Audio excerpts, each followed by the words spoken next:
جی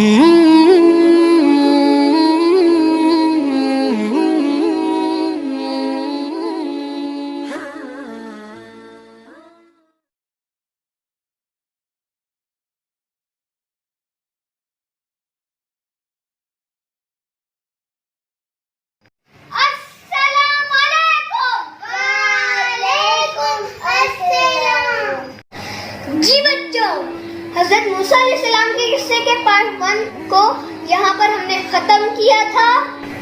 آج وہیں سے ہم پارٹ 2 کا آغاز کریں گے۔ حضرت موسیٰ علیہ السلام نے مصر چھوڑنے کا فیصلہ کر لیا اور تقریباً 8 دن اور 8 راتوں تک مسلسل صحرا میں سفر کرتے رہے، یہاں تک کہ آپ کے شوز تک پھٹ گئے، آپ کے پاؤں جھلس گئے۔ آخر کار آپ ایسی جگہ پہ پہنچے جہاں پہ بہت سے سایہ دار درخت تھے اور ایک کنواں تھا جہاں بہت سے لوگ پانی بھر رہے تھے۔ آپ علیہ السلام اس طرف تشریف لے گئے اور ایک درخت کے نیچے بیٹھ کر آرام کرنے لگے۔ وہاں پہ 2 انتہائی شریف اور معزز لڑکیاں بھی کھڑی تھیں جو اس کنویں سے اپنے جانوروں کو پانی پلانا چاہتی تھیں، لیکن بچوں، اتنے سارے مردوں کی بھیڑ کی وجہ سے وہ ان جانوروں کو پانی پلا نہیں پا رہی تھی اور ایک طرف ہو کر کھڑی ہوئی تھی۔ حضرت موسیٰ علیہ السلام نے یہ منظر دیکھا تو وہ ان لڑکیوں کی مدد کے لیے آگے بڑھے، کیونکہ آپ جسم سے بھی کافی توانا تھے، لہذا آپ ان کے جانوروں کو لے کر مردوں کی بھیڑ کو چیرتے ہوئے پانی پلانے کنویں تک لے گئے۔ وہاں کے شریر لوگوں نے اس کنویں کے اوپر ایک بہت بڑا پتھر رکھ دیا تھا جو 10 لوگ مل کر بھی نہیں اٹھا سکتے تھے۔ بچوں، حضرت موسیٰ علیہ السلام نے وہ پتھر اکیلے اس کنویں پر سے ہٹا دیا۔ یہ دیکھ کر وہ لوگ گھبرا گئے۔ حضرت موسیٰ علیہ السلام نے ان جانوروں کو پانی پلایا اور انہیں ان لڑکیوں کے حوالے کر دیا۔ وہ لڑکیاں حیرت سے یہ سب کچھ دیکھ رہی تھیں اور حضرت موسیٰ علیہ السلام کی شرافت سے بھی بہت متاثر ہوئی تھیں۔ گھر آ کر پورا واقعہ انہوں نے اپنے بزرگ والد کو سنایا۔ اور بچوں، آپ کو پتہ ہے ان کے والد کون تھے؟ ان کے والد تھے حضرت شعیب علیہ السلام، جو کہ خود بھی اللہ کے پیغمبر تھے۔ انہوں نے جب یہ سارا واقعہ سنا تو انہیں اس بات کا احساس ہو گیا کہ حضرت موسیٰ علیہ السلام کوئی عام انسان نہیں بلکہ اللہ کے خاص بندوں میں سے ہیں۔ انہوں نے فوراً ان سے ملنے کی خواہش کا اظہار کیا۔ حضرت موسیٰ علیہ السلام کی ملاقات جب حضرت شعیب علیہ السلام سے ہوئی تو دونوں ایک دوسرے کی شخصیت سے بہت متاثر ہوئے۔ حضرت شعیب علیہ السلام نے، جو کہ کافی بزرگ ہو چکے تھے، انہوں نے دیکھا کہ حضرت موسیٰ علیہ السلام، جو کہ کافی صحت مند اور توانا ہے اور شرافت کی بھی اعلیٰ مثال نظر آ رہے ہیں، حضرت شعیب نے حضرت موسیٰ علیہ السلام کو آفر کی، آپ یہاں پہ رہ سکتے ہیں، آپ کے رہنے کا اور کھانے پینے کا بندوبست کر دیا جائے گا، جس کے عوض آپ کو ان کے جانوروں کی رکھوالی کرنی پڑے گی۔ حضرت موسیٰ علیہ السلام تیار ہو گئے۔ بچوں، حضرت شعیب علیہ السلام اس عرصے میں ان کی شرافت اور ایمانداری سے بہت متاثر ہوئے اور اپنی ایک بیٹی سے شادی کرنے کی خواہش ظاہر کر دی۔ حضرت موسیٰ علیہ السلام بھی اس خاندان سے بہت متاثر تھے، لہذا فوراً تیار ہو گئے۔ حق مہر کے طور پر حضرت شعیب علیہ السلام نے حضرت موسیٰ علیہ السلام سے 8 سال تک اپنے جانوروں کو چرانے اور ان کی رکھوالی کرنے کا عہد لیا۔ حضرت موسیٰ علیہ السلام نے 8 سال کے بجائے 10 سالوں تک ان کے جانوروں کی رکھوالی کری۔ 10 سال کے بعد ان کو مصر کا آپ نے دوبارہ مصر ہجرت کرنے کی خواہش کا اظہار کیا اور اپنے اہل خانہ کے ساتھ مصر روانہ ہو گئے، اور چلتے چلتے آپ کا قافلہ کوہی سینا تک پہنچا۔ سردی بہت زیادہ تھی اور آپ کو دور کہیں بہت بڑی سی روشنی نظر آئی۔ آپ کو لگا کوئی قافلہ رکا ہے جس نے آگ جلائی ہے۔ آپ نے اپنے اہل خانہ سے کہا کہ وہ یہیں پر انتظار کریں، آپ علیہ السلام اس قافلے سے آگ لے کر آتے ہیں تاکہ سردی سے بچاؤ کا کچھ انتظام ہو سکے۔ آپ علیہ السلام کوہی سینا کی طرف روانہ ہو گئے۔ نہ تو آپ علیہ السلام جانتے تھے نہ ہی آپ کے اہل خانہ کہ آپ جس طرف جا رہے ہیں وہاں تاریخ انسانی کا اور اس پورے عالم کا ایک ایسا واقعہ ہونے والا ہے جو کہ رہتی دنیا تک ایک مثال اور ایک منفرد واقعہ بن جائے گا۔ اور بچوں، آپ کو پتا ہے جب حضرت موسیٰ علیہ السلام اس روشنی کے پاس پہنچے تو آپ کو غیب سے آواز آئی، اے موسیٰ، میں ہی اللہ ہوں، اس تمام کائنات کا خالق اور مالک۔ حضرت موسیٰ علیہ السلام غیب سے آئی ہوئی اس آواز کو سن کر حیرت سے ادھر ادھر دیکھنے لگے۔ اس ویرانے میں ان کا نام لے کر پکارنے والا کون ہے؟ اتنے میں دوبارہ وہی آواز آئی، اے موسیٰ، یہ تمہارے ہاتھ میں کیا ہے؟ اللہ تعالیٰ کے جلال سے لرزتے ہوئے حضرت موسیٰ علیہ السلام نے عرض کیا، یہ میری چھری ہے میرے مالک۔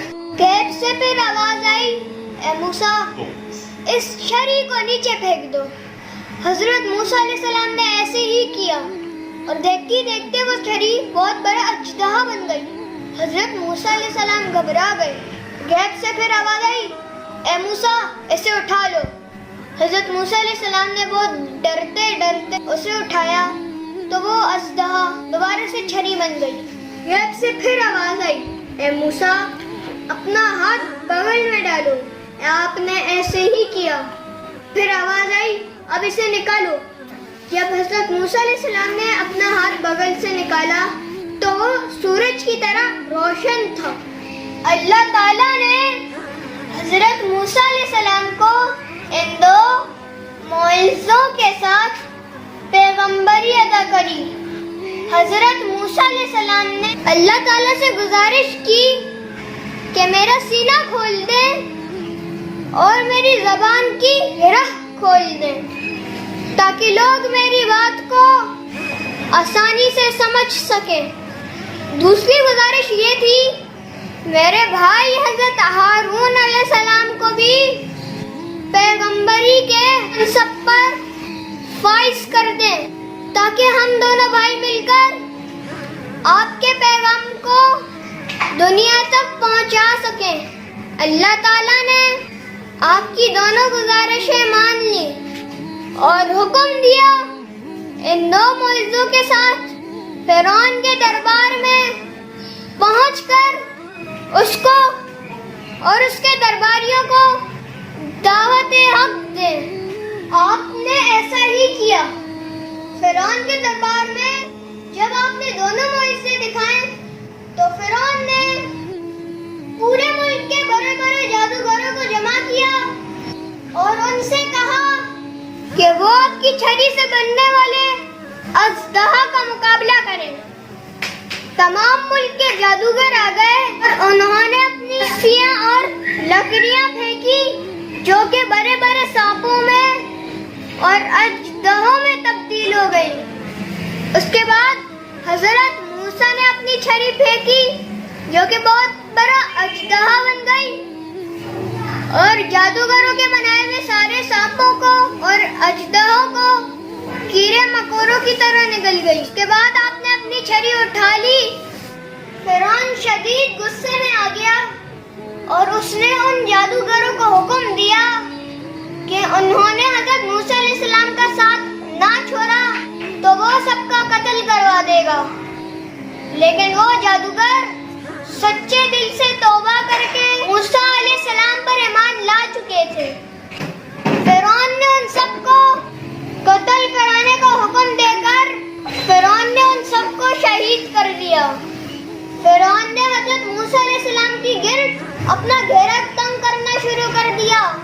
حضرت موسیٰ علیہ السلام نے بہت کوشش کی کہ کسی طرح بنی اسرائیل کو فرعون کے چنگل سے آزاد کرا لیا جائے، لیکن وہ قوم بھی حضرت موسیٰ علیہ السلام کا ساتھ دینے پر تیار نہ تھی اور پوری طرح فرعون کے تسلط میں تھی۔ اور پھر اللہ تعالیٰ کی طرف سے حضرت موسیٰ علیہ السلام کو صاف صاف اور واضح حکم دے دیا گیا کہ فرعون اور اس کے ساتھیوں کو دو ٹوک الفاظ میں وارننگ دے دی جائے، اگر اس نے اور اس کے ساتھیوں نے بنی اسرائیل پر ظلم بند نہیں کیا تو وہ سخت عذاب کا شکار ہو جائیں گے۔ آپ علیہ السلام نے ایسا ہی کیا، اور بچوں کو پتہ ہے پھر فرعون نے کیا کیا؟ اس نے سب لوگوں کو ایک ہجوم کی صورت میں ایک جگہ پر اکٹھا کر لیا، خاص طور پر بنی اسرائیل کو، اور ان سے پوچھا کیا تم لوگوں کی ہر ضرورت، ہر چیز میں نہیں دے رہا جو تمہارا آقا ہوں؟ بنی اسرائیل جو ایک عرصے سے فرعون کے ظلم کا شکار تھے، انہوں نے فیصلہ کیا کہ ہمارا سردار ایسا آدمی ہونا چاہیے جس کے پاس خوب مال اور دولت ہو اور ان کی ساری ضرورت پوری کر سکے۔ لہذا بنی اسرائیل نے بھی حضرت موسیٰ کی تعلیمات سے منہ پھیر لیا اور فرعون کو اپنا سردار تسلیم کر لیا۔ اللہ تعالیٰ کی طرف سے حکم آیا فرعون کو بتا دے کہ بنی اسرائیل پہ تیرے ظلم کا جواب اسی دنیا میں ہی تجھ کو دیا جائے گا۔ لہذا فرعون اور اس کے ساتھیوں کے اوپر سزا کے طور پر دریائے نیل کو بالکل خشک کر دیا گیا، پوری مصر کی فصلیں تباہ ہو گئیں اور پورا ملک خوفناک قحط کی لپیٹ میں آ گیا، لیکن اس کا بھی فرعون اور اس کے ساتھیوں پر کوئی اثر نہیں ہوا۔ اس پر اللہ تعالیٰ کے قہر اور غضب میں اضافہ ہو گیا اور ایسا زبردست سیلاب آیا، پوری سرزمین مصر اس کی لپیٹ میں آ گئی۔ مصر کے لوگوں نے جب یہ اپنا حشر دیکھا تو دورے دورے حضرت موسیٰ علیہ السلام کے پاس آئے، ان سے معافی مانگی اور کہا کہ اپنے اللہ سے دعا کریں وہ ہم پر سے عذاب ختم کر دے۔ ہم آپ کی تعلیمات پر ایمان لے آئیں گے اور بنی اسرائیل کو آزاد کر کے آپ کے ساتھ جانے کی اجازت دے دیں گے۔ آپ علیہ السلام نے اللہ سے دعا کی اور مصر کے لوگوں پر سے یہ عذاب ختم ہو گیا، وہ پہلے کی طرح خوشحال ہو گئے اور عذاب کے ختم ہوتے ہی اور خوشحال ہوتے ہی اپنے کیے ہوئے وعدے سے مکر گئے، اور پھر اللہ تعالیٰ کی طرف سے ان کی فصلوں پر ٹڈوں کا حملہ ہو گیا جو پوری مصر کی فصلیں کھا گئے۔ مصر ایک دفعہ پھر قحط کا شکار ہو گیا۔ یہ لوگ پھر بھاگے بھاگے حضرت موسیٰ علیہ السلام کے پاس آئے، معافی مانگی، وعدہ کیا، اور عذاب کے ختم ہوتے ہی اپنے وعدے سے مکر گئے۔ اس بار اللہ تعالیٰ نے مصر کے لوگوں پر جوئیں مسلط کر دی۔ اس ذرا سے کیڑے نے مصریوں کو خطرناک بیماریوں میں مبتلا کر دیا۔ اب کی بار وہ پھر گڑگڑاتے ہوئے آئے، حضرت موسیٰ سے وہی فریاد کی اور وعدہ بھی دہرایا اور بنی اسرائیل کو آزاد کر کے ان کے ساتھ بھیجنے کا وعدہ بھی کیا۔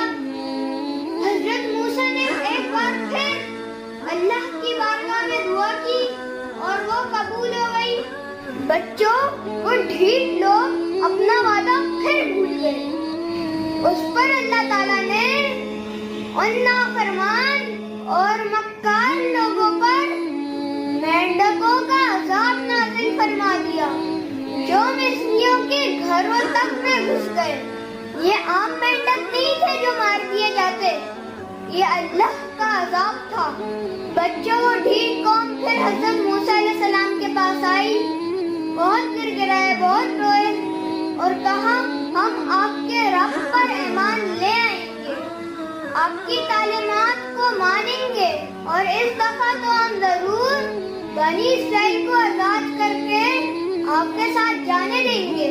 حضرت موسیٰ نے دعا کی اور یہ عذاب بھی ٹل گیا، لیکن وہ نافرمان قوم اب بھی باز نہ آئی اور پھر مکر گئی۔ اور بچوں اس دفعہ اللہ تعالیٰ نے ان کو آخری وارننگ دی۔ دریائے نیل دریائے خون میں تبدیل ہو گیا۔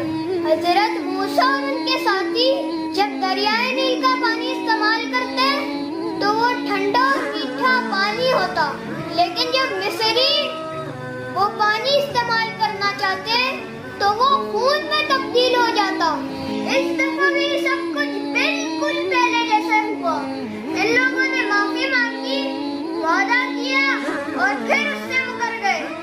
اب حضرت موسیٰ علیہ السلام نے اللہ سے دعا کری کہ یہ قوم سدھرنے والی نہیں ہے، لہٰذا اسے تباہ اور برباد کر دیا جائے۔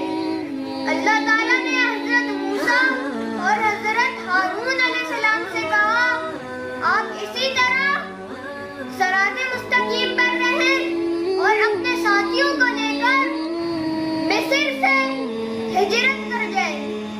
آپ علیہ السلام پر بنی اسرائیل سے بھی بہت کم لوگ ہی ایمان لائے تھے، لہٰذا آپ ان سب کو لے کر ایک تاریک رات میں مصر سے روانہ ہو گئے۔ آپ علیہ السلام اور ان کے ساتھیوں کا رخ بحر احمر کی جانب تھا۔ آپ لوگ تیزی سے اس سمندر کی طرف بڑھ رہے تھے اور دوسری طرف فرعون اور اس کے ساتھیوں کو پتہ چل گیا کہ آپ لوگ مصر چھوڑ کے جا رہے ہیں۔ وہ اپنا لشکر لے کر فوراً آپ کے پیچھے روانہ ہوا اور بہت تیزی سے آپ علیہ السلام اور ان کے ساتھیوں کے قریب پہنچنا شروع ہو گیا۔ آپ علیہ السلام اور ان کے ساتھیوں کو جب پتہ چلا فرعون اپنے لشکر کے ساتھ آپ کے پیچھے آ رہا ہے تو آپ کے ساتھی بہت گھبرا گئے۔ پیچھے فرعون کی فوج تھی اور آگے سمندر، ہر طرف انہیں صرف اپنی موت دکھائی دے رہی تھی۔ وہ بہت ڈر گئے، بلکہ آپ کے کچھ ساتھی تو فرعون کے آگے ہتھیار ڈالنے کو تیار ہو گئے۔ آپ علیہ السلام نے ان کو ہمت دلائی اور کہا کہ ہمارا اللہ ہمارے ساتھ ہے۔ آپ لوگ تیزی سے آگے بڑھتے چلے گئے۔ فرعون کا لشکر اس سے زیادہ تیزی سے آپ کے پیچھے آ رہا تھا۔ حضرت موسیٰ علیہ السلام سب سے آگے تھے۔ فرعون کا لشکر بالکل آپ کے اور آپ کے ساتھیوں کے قریب پہنچ گیا۔ سامنے ایک گہرا اور خونی سمندر اور پیچھے فرعون اور اس کے خطرناک بحریے۔ آپ علیہ السلام کو اللہ کی طرف سے حکم ہوا کہ اپنی چھری کو سمندر پر مارے۔ اور پیارے بچوں آپ کو پتا ہے کیا ہوا؟ اتنے گہرے اور خونی سمندر کے بیچ میں ایک خشک راستہ تیار ہو گیا اللہ کی طرف سے۔ حضرت موسیٰ علیہ السلام اور اس کے ساتھی اس راستے پر تیزی سے چل دیے۔ فرعون اور اس کا لشکر بھی پیچھے آ رہا تھا، وہ بھی سمندر کے بیچ نکلنے والے اس راستے پر سوار ہو کر آپ لوگوں کے پیچھے ہو لیا اور بڑے غرور اور تکبر